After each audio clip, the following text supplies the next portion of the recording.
โอ้โหคนลาวดีใจกันทั้งประเทศบอสโจวางแผนจะนำอุ๋งอิงข้ามโขงมาเยี่ยมยามพี่น้องทั้งฝั่งลาวกับทักทายสบายดี FC ทุกท่าน FC ทุกคนเนาะมาพบมาพอกับค่อยเจเบาลาวในคลิปนี้เนาะดนนานมาแล้วที่บ่ได้เฮ็ดคลิปเกี่ยวกับอุ๋งอิงเพชรบ้านแพงเนาะท่านผู้ชมเนาะเพราะอีหยังว่าที่เพราะว่า FC ของอุ๋งอิงเพชรบ้านแพงนั้นมีหลายและอุ๋งอิงก็เป็นผู้ที่โด่งที่ดังและประสบผลสำเร็จไปแล้วเฮาก็เลยว่ายกง่ายไส้สวยไปสนับสนุนไปเฮ็ดข่าวเกี่ยวกับศิลปินรุ่นน้องที่ยังบ่ทันโด่งทันดังเพื่อเป้าหมายของพวกเขาก็เพื่ออย่างที่เพื่อผลักดันศิลปินเหล่านั้นไปสู่ฝั่งฝัน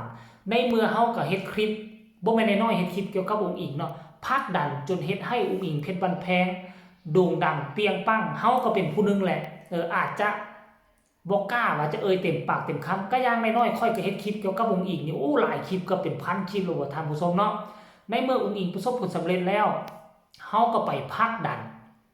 กลุ่มคนที่กำลังขึ้นใหม่กำลังที่บ่ทันมีชื่อเสียงเฮาก็ไปผลักดันกลุ่มคนเหล่านั้นขึ้นมาให้มันโด่งดังตามหลังอุ๋งอิงไปตลอดเฮาเฮ็ดแบบนี้ถ้าเฮาฮักวงการหมอลำเฮาอยากให้วงการหมอลำอยู่คู่กับภาคอีสานอยู่คู่กับคนลาวเฮาต้องเข้าใจเจตนาของเจเบาลาวเฮ็ดเนาะ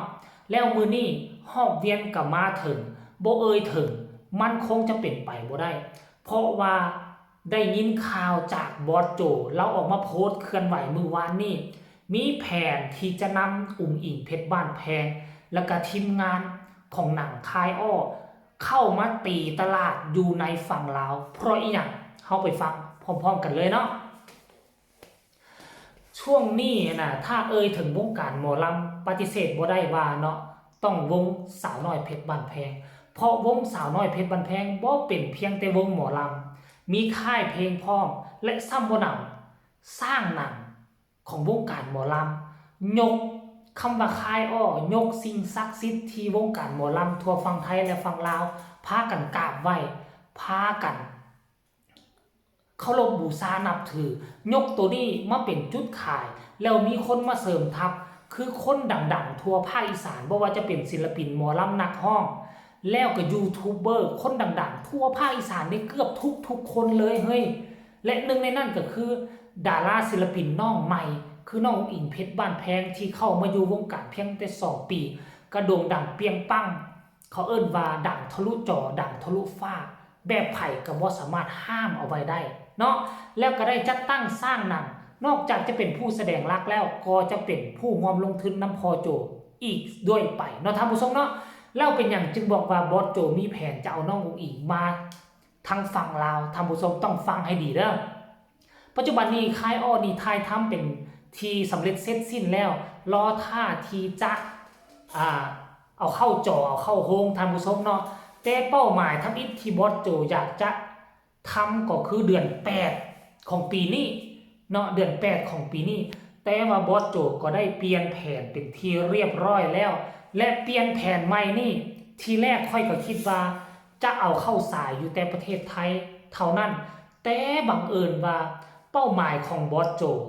เนาะจะสาย2ประเทศนั่นก็คือไทยและก็ลาวปัจจุบันนี้คนลาวเฮาเตรียมตัวเอาไว้เลยจะได้พบกับน้องอุ๋งอิงแล้วอยู่ทั้งจอ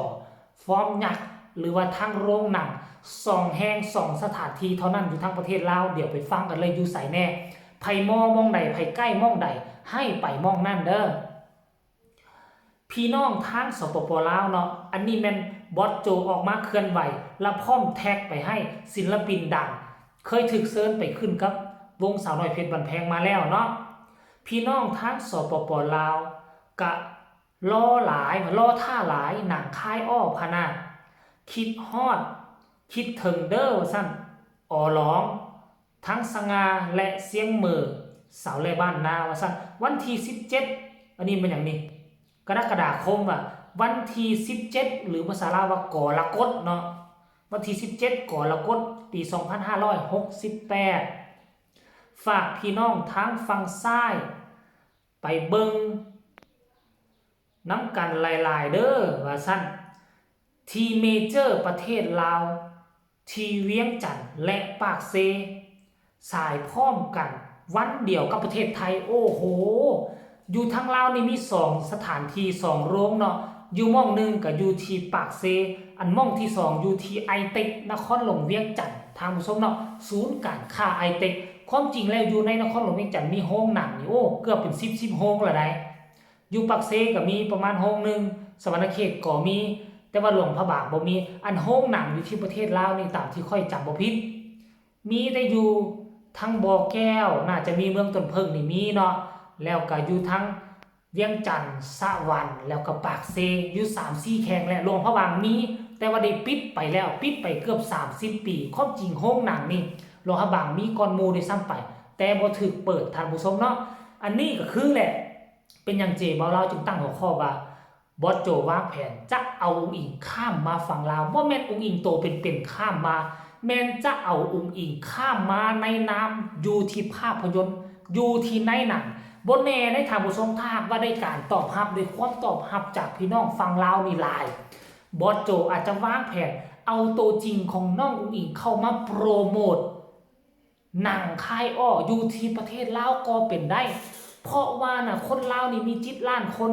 เป็น FC แฟนคลับของสาวน้อย FC แฟนคลับของอุ๋งอิงบ่ต่ำกว่าล้านกว่าคนน่ะเพิ่มอาจจะ2ล้านกว่าคนท่านผู้ชมเนาะเพราะว่านอกจากวงเสียงอีสานแล้วบ่มีวงใดเลยที่คนลาวจะฮู้จักดีเนาะซ้ำสาวน้อยเพชรบันแพงน่ะเสียงอีสานสมัยแต่ก่อนเนาะปัจจุบันนี้ต้องเป็นสาวน้อยเพชรบันแพงและห้องลงมาก็เป็นวงของเสียงวิหกนั่นเองเนาะท่านผู้ชมเนาะเอ้าค่อยก็คงจะดีใจค่อยจะไปเบิ่งให้ได้บ่ฮู้ว่าเขาเจ้าจะปกตินี่หนังนี่เขาเจ้าซื้อตัวกันก็ประมาณ 20,000 กีบช่วงนี้ค่าเงินลาวออนคาแน่ก็จะขึ้นประมาณ 30,000 กีบหรือบ่ต่อคนค่อยก็น่าจะพาแฟนสาวไปเบิ่งนะท่านผู้ชมเนาะค่อยก็อยากเห็นอีหลีเพราะว่าเว้าตามชื่อว่าเป็นผู้หนึ่งที่ค่อยมักและค่อยก็สนับสนุนโดยเฉพาะคือน้องอุ๋งอิงเพชรบันแพงช่องของค่อยนี่ปฏิเสธบ่ได้เลยว่าการเติบโตของช่องของค่อยมีคนติดตามเป็นหมื่นๆ 20,000นี่ FC อุ๋งอิงอยู่นี่แหละครึ่งนึงต่อมา FC ฮักแพงแล้วก็ FC น้องอ้ายนะท่านผู้ชมเนาะแล้วอีกอย่างนึงค่อยก็มักบอสโจมักลีลาท่าทางมักเราก็เป็นผู้นึงและเป็นไอดอลของค่อยจึงเห็นให้ค่อยมีกำลังจิตกำลังใจสร้างสื่อสังคมออนไลน์แล้วก็เฮ็ดคลิปลง YouTube ตลอดเพราะเป็นบอสโจนี่แหละที่ให้ในค่อยมีกำลังจิตกำลังใจเด้อท่านผู้ชมเนาะแล้วก็ฝากฝั่งคลิปนี้ไว้นำ FC ฝั่งไทยแล้วก็ฝั่งลาวโดยเฉพาะคือ FC ฝั่งไทยพวกเจ้ามีคำคิดคำเห็นแนวใดต่อกับเหตุการณ์นี้ต่อแนวคิดที่บอสโจจะเอาหนังค่ายอ้อมาตีตลาดทางประเทศลาวอุ๋งอิงจะได้มาเหยียบแผ่นดินลาวแล้วเนาะเอาคลิปนี้ก็ฝากไว้เท่านี้ฝากทุกคนกดไลค์กดแชร์กดติดตามเพื่อจะบ่พลาดในคลิปต่อไปที่สำคัญอย่ากดข้ามโฆษณาพบกันใหม่ในคลิปหน้าสำหรับคลิปนี้สบายดีบ๊ายบาย